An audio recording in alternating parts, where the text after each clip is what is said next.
These guys got some of the greatest little things I've ever seen. Tell me what I have right here. Well, right there you have basically imitation bait. You know, so we have the glow-in-the-dark fake corn, the regular fake corn, and then the little round things, they're actually a fake nut. But the great thing about all these different fake plastic baits is that they float.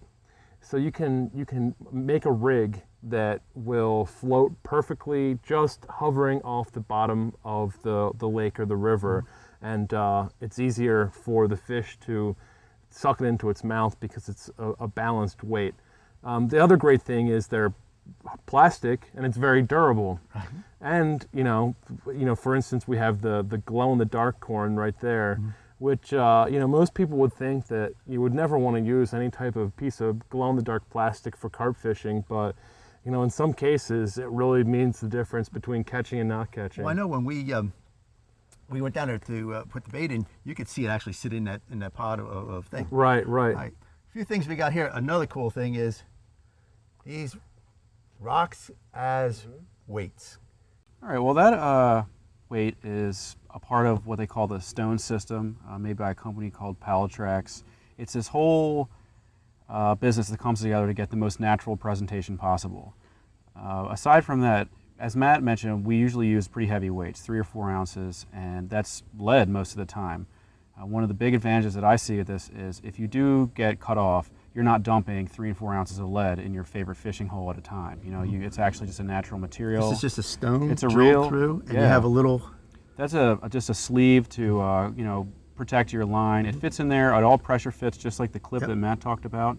It's got a special quick change swivel that's part of the whole system that actually slides into there and is covered by the whole system. It's all and it's protected by that, and then it's just right down to your hook with your fake corn and your corn on it. Okay, and it comes in a variety of colors and sizes. Yeah, the first one was called they call it the Lilo system, line in and line out they call it. But they have it with clips on the end, so you could use it in a safety clip like Matt was showing. Right there, we can use it on that too. Okay, now your other terminal tackle that you guys like, what do we have here? That's a quick change clip, similar to Matt showed. Like I said, that fits right inside the rock, and you have no metal outside where your weight is. So you have nothing but line going in and line coming out.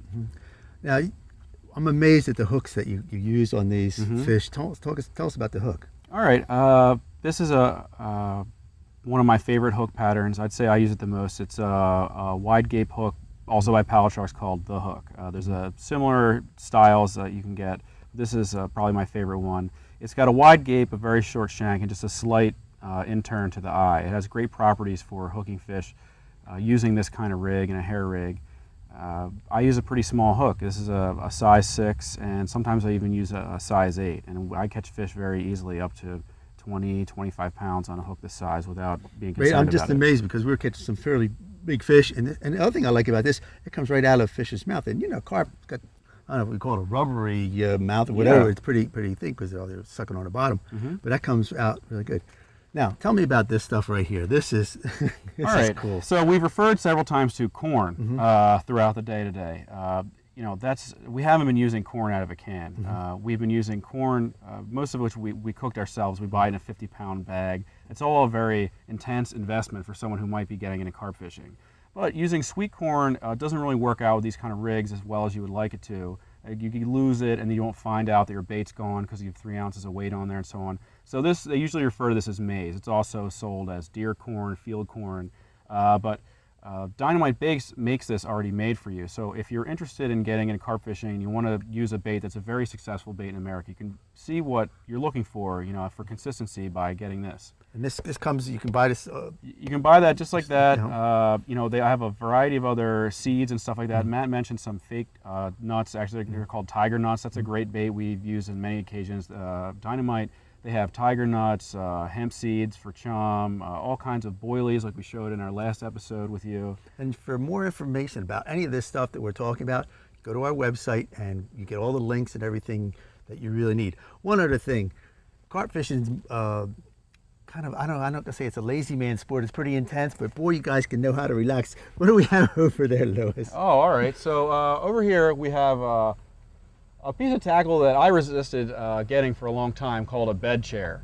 It's actually, if you're going to fish for 24 hours a day, you know, for 3 days straight, getting in and out of a tent with an air mattress and so on, you can take you a little bit longer than you'd like to get to a fish. Plus the air mattresses, you know, lose air. This is the most comfortable thing I've ever slept on in the outdoors in my life. And I'm really thankful that I got it. Actually, the bottom of the seat flips up like this, and you can sit on it this way, or, you know, with it open, the back goes down. It's pretty much like a cot. It's a great piece of tackle. And the little shade you got behind you, or the tent or umbrella, what is that? English people would refer to that as a brolly. It's just an umbrella, really. That's Matt's, his version here. It has some flaps on the side. It's great at keeping out the wind and the cold in the wintertime. It's a little good for shade. In the real extreme heat of the summer, it gets kind of hot underneath. Yeah, but it'll keep you out of the rain. It'll keep you warm in the winter, and yeah. That's the tackle box. So all you really want to do is just tighten up. You feel the pressure from the fish. You just kind of let them do the work. Get a little tighter. You always want to have the drag set nicely, because the fish can pull the hook right out of their mouth. See, it's interesting. This one ran straight out and then turned around and came straight back at us. He's going at a comfortable clip there. Yeah, this one's a little bit bigger than some of the ones we've had earlier. Oh,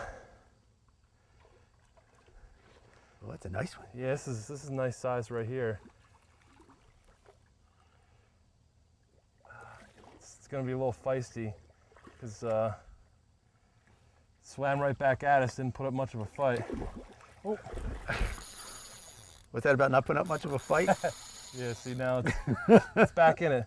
That's why you got to have the drag adjusted nice and loose, because when you're using braid, when you get a fish close to the net, that's when they tend to really go crazy and make some deep runs. So you want to have that drag set just loose enough so you can absorb the lunges of the fish. That's the other advantage of these long, somewhat soft rods, is they absorb a lot of the lunges.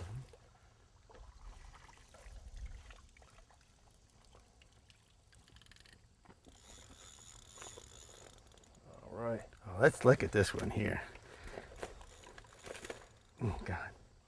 Hey guys, I want to thank you an awful lot for bringing me out here. God, Lewis, Matt. Tell you what, go to our website, the Ohio Valley Outdoors. The Fish Guys, they have a wealth of information. If you're any interested about carp fishing, gadgets, stuff, go to our website, talk to the Fish Guys. Hey, I'm Bob Murray. I'll see you on the water. Woo-hoo-hoo! That's a nice fish there. Something happened. Oh, yeah, you got a real